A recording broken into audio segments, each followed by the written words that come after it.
Assalamualaikum warahmatullahi wabarakatuh. Kembali lagi bersama saya Ladisa Safa Mauri, NIM 19060100, jurusan Ilmu Ekonomi Fakultas Ekonomi Universitas Negeri Padang. Di video kali ini saya akan membahas mengenai sejarah pemikiran ekonomi dengan pengampu Bapak Dr. Alphonse Satrianto SEME. Pada kali ini kita akan membahas mengenai aliran monetaris. Yang pertama ialah kritikan terhadap kebijaksanaan intervensi Keynesian.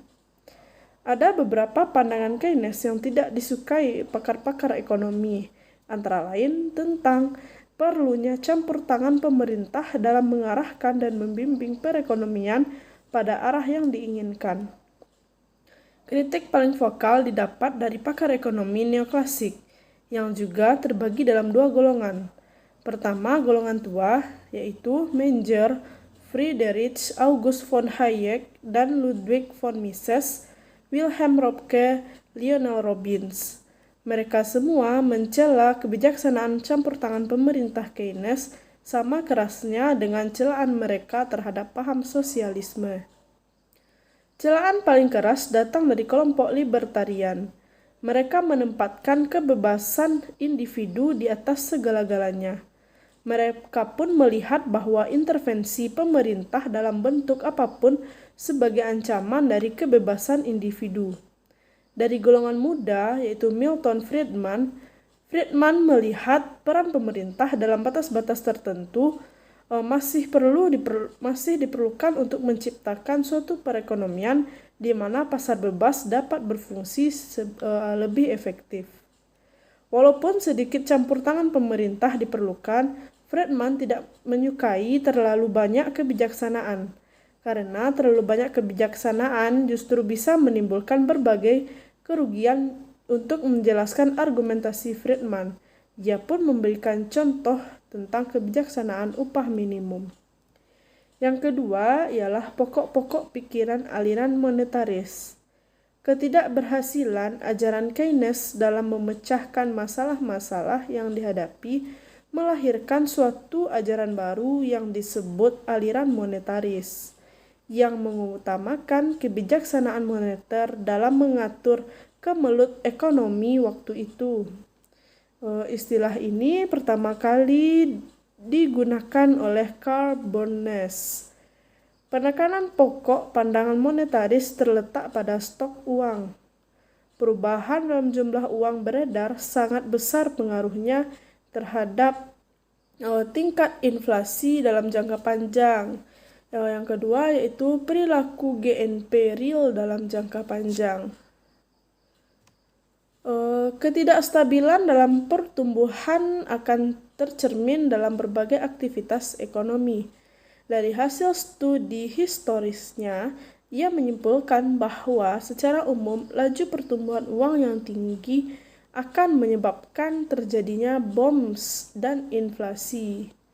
Sementara itu, penurunan dan laju pertumbuhan uang dapat menimbulkan resesi dan kadang-kadang bahkan juga dapat menimbulkan deflasi. Yang ketiga ialah tokoh-tokoh aliran monetaris. Tokoh utama aliran monetaris ini ialah Milton Friedman. Tokoh-tokoh lain juga ada, yaitu Karl Barnes, Alan Mercer, dan Bennett McCallum, Thomas Mayer, Philip Chogan, David Littler, dan Michel Parkin. Pendukung aliran monetaris tidak terbatas pada ahli-ahli ekonomi dari kalangan akademis saja. Jadi pendukung aliran monetaris ini tidak terbatas, bukan dari kalangan akademis saja, tetapi ada juga dari lembaga seperti Federal Reserve Bank dari St. Louis dan komite-komite dalam Kongres. Kemudian yang keempat ialah perbedaan monetaris Keynesian.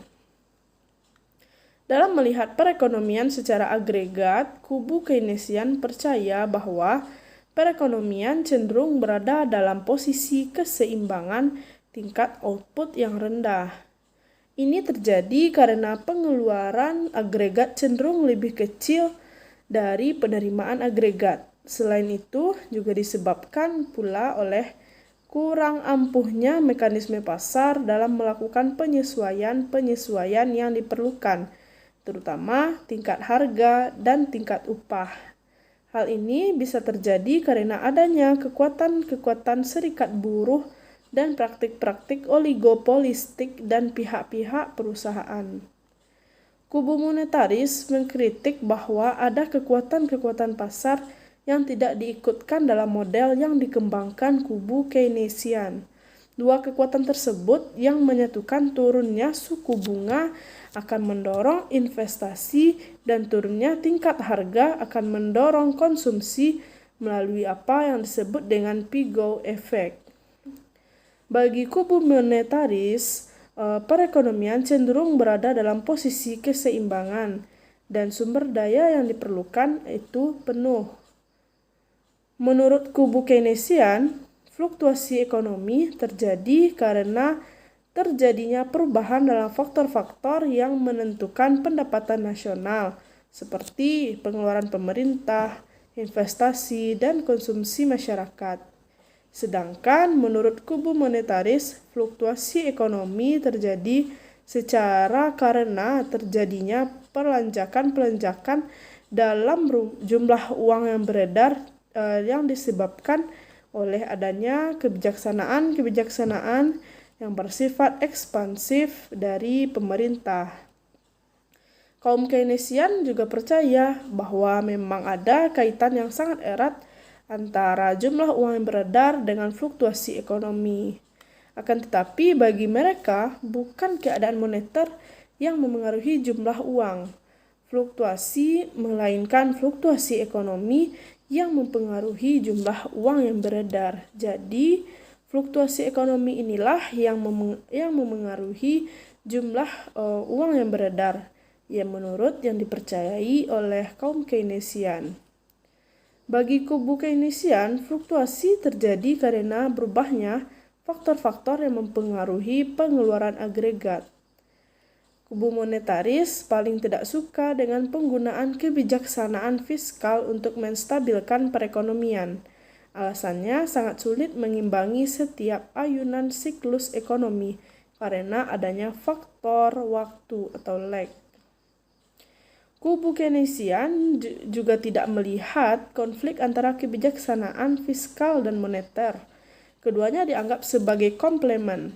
Bagaimanapun, dalam praktiknya, kubu Keynesian lebih sering menggunakan kebijakan fiskal, karena kebijakan ini jauh lebih ampuh dalam menghadapi resesi.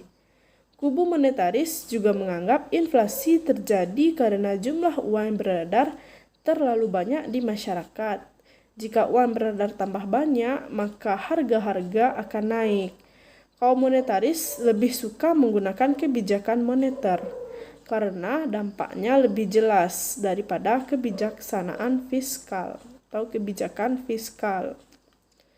Kemudian yang terakhir ialah perhatian terhadap ekonomi mikro. Dua tokoh utama monetaris yaitu Milton Friedman dan Edmund Pineplis, mereka menyadari bahwa pasar persaingan sempurna yang murni tidak ada dalam realitas. Model ini yang didasarkan pada asumsi pasar persaingan sempurna dipercaya lebih baik karena lebih mendekati realitas daripada teori oligopoli yang lebih diminati oleh kubu neo-Keynesian selama ini.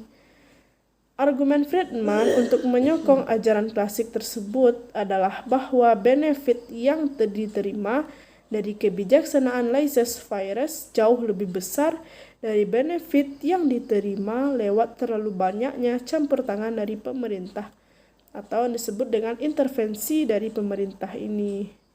Nah, demikianlah penjelasan saya mengenai aliran monetaris ini. Semoga bermanfaat. Assalamualaikum warahmatullahi wabarakatuh.